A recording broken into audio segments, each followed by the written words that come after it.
अगर वॉइस में active voice में प्रीपोजिशन आएगा तो उसको कैसे पैसिव वॉइस बनाएंगे।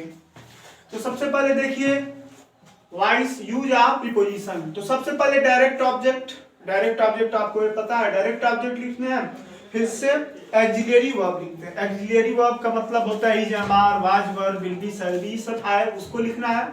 फिर आपको अगर नॉट है तो नॉट लिखना है, फिर मेन वर्ब का थर्ड फॉर्म लिखना है, फिर प्रीपोजिशन लिखना है, फिर बाय लिखना है, फिर डायरेक्ट सब्जेक्ट लिख देना है। इट मीन्स ये यहाँ पे जो सब्जेक्ट काम करेगा उसको हमको क्या करना है, लास्ट में लिख देना है। अब कुछ एग्जांपल्स दिए हुए हैं जिसको हम बनाते हैं। तो सबसे पहला एग्जांपल्स है द जज इंक्वायर्ड इनटू द केस। तो सबसे पहले हमको rule according to this structures, हमको इस पे अगर काम करेंगे तो कह रहा है कि सबसे पहले डायरेक्ट ऑब्जेक्ट लिखना है। तो डायरेक्ट ऑब्जेक्ट हमारा क्या है, द केस है, तो द केस लिखेंगे, द केस। उसके बाद axillary verb. Axillary verb it means that, आप ये देखिए कि ये प्रेजेंट पास्ट इंडेफिनिट है, तो पास्ट इंडेफिनिट को चेंज किस में करते हैं, टेंस रूल आपको पता है, पास्ट इंडेफिनिट को पास्ट कंटीन्यूअस में चेंज करते हैं। तो यहाँ पे क्या होगा, वाज हो जाएगा। उसके बाद क्या करना है, मेन वर्ब क्या, इंक्वायर्ड, ये तो थर्ड फॉर्म में है, इंक्वायर, इंक्वायर्ड, इंक्वायर्ड, तो यही हो जाएगा। उसके बाद क्या करना है, प्रीपोजिशन लिखना है। प्रीपोजिशन आपका क्या है, इनटू है, इनटू लिखना है। फिर क्या करना है, बाई लगा के डायरेक्ट ऑब्जेक्ट, डायरेक्ट सब्जेक्ट, या हमारा सब्जेक्ट क्या है वो लिख देना है, तो द जज हो जाएगा। इस तरह से बन जाएगा। आपको बस स्ट्रक्चर ध्यान देना है। हाँ, ये ध्यान देना है कि क्या डायरेक्ट ऑब्जेक्ट, इनडायरेक्ट ऑब्जेक्ट, तो हम पढ़ते आ रहे हैं। फिर क्या करना है, एक्सिलरी वर्ब। एक्सिलरी वर्ब आपको अकॉर्डिंग टू द टेंस पता है, हेल्पिंग वर्ब, एक्सिलरी वर्ब। उसके बाद वर्ब का थर्ड फॉर्म, फिर आपको क्या लिखना है, प्रीपोजिशन जो भी रहेगा, उसके बाद बाय, फिर डायरेक्ट सब्जेक्ट लिख देना। Her father is looking after her. तो सबसे पहले हमको क्या लिखना है, ऑब्जेक्ट को लिख देना है, तो लिखेंगे हर। उसके बाद पता कीजिए कौन सा टेंस है, तो इज है, आईएनजी भी है साथ में। तो आपको पता है ये प्रेजेंट कंटीन्यूअस टेंस है, तो प्रेजेंट कंटीन्यूअस को किस में बदलेंगे, प्रेजेंट कंटीन्यूअस प्लस बीइंग। तो सॉरी हर है तो क्या हो जाएगा, सी हो जाएगा। यहाँ पे अगर ऑब्जेक्ट हर है तो सब्जेक्ट में क्या हो जाएगा, सी हो जाएगा, सी। और आपको पता है सी के साथ इज लगता है, और चूंकि कंटीन्यूअस है तो कंटीन्यूअस में क्या लग जाएगा, बीइंग लग जाएगा। और बीइंग लगने के बाद फिर क्या करेंगे, वर्ब पे जाएंगे, नॉट नहीं है तो वर्ब में जाएंगे। तो वर्ब क्या है, लुकिंग है, तो क्या हो जाएगा, थर्ड फॉर्म लुक्ड, लुक्ड होता है, तो यहाँ लुक्ड हो जाएगा।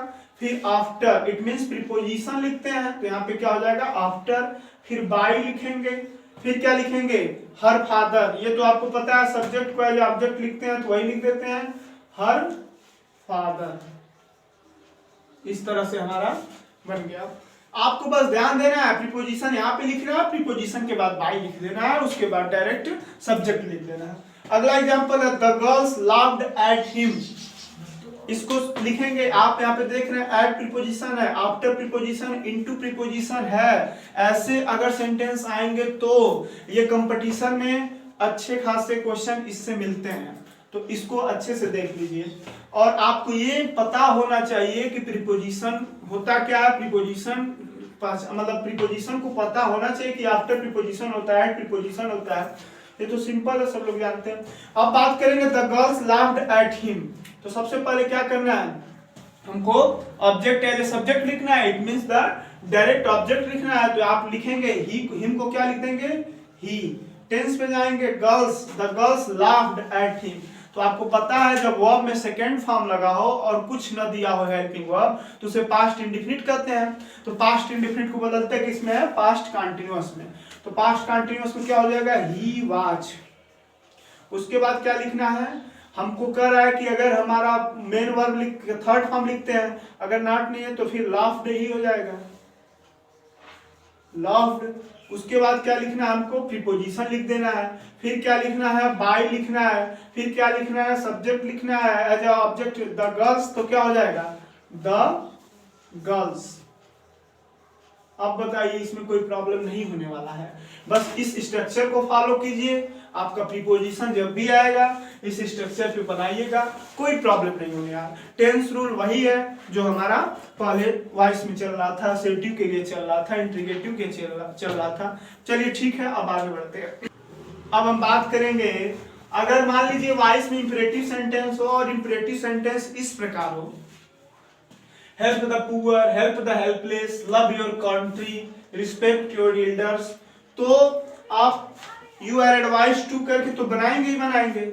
इसको इस तरह भी बनाया जा सकता है शुड लगाकर। तो शुड लगाकर कैसे बनाते हैं इसको देखते हैं।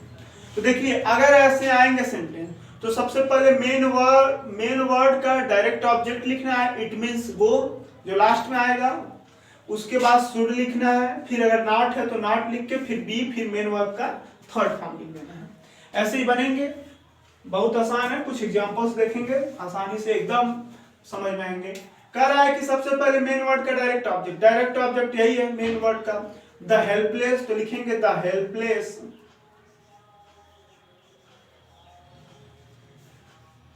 The helpless. उसके बाद क्या लिख देना हमको, शुड। नॉट नहीं है तो बी। उसके बाद क्या करना है, थर्ड फॉर्म हेल्प्ड हो जाएगा, इसमें बाई नहीं लगाना है। ये देखिए कितना आसान है। सबसे पहले क्या करना है, मेन वर्ड का डायरेक्ट ऑब्जेक्ट उठा के लिखना है, फिर शुड लिखना है, फिर बी लिखना है, फिर वर्ब का थर्ड फॉर्म लिख देना है। अगला है लव योर कंट्री, तो सबसे पहले क्या लिखना है, मेन वर्ड का डायरेक्ट ऑब्जेक्ट क्या है, योर कंट्री,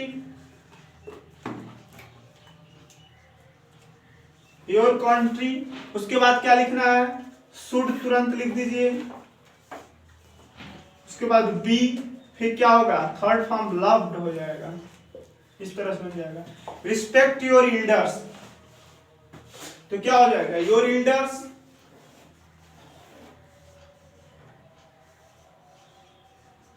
उसके बाद क्या लिखेंगे, शुड, फिर रिस्पेक्टेड, इस तरह से बन गया।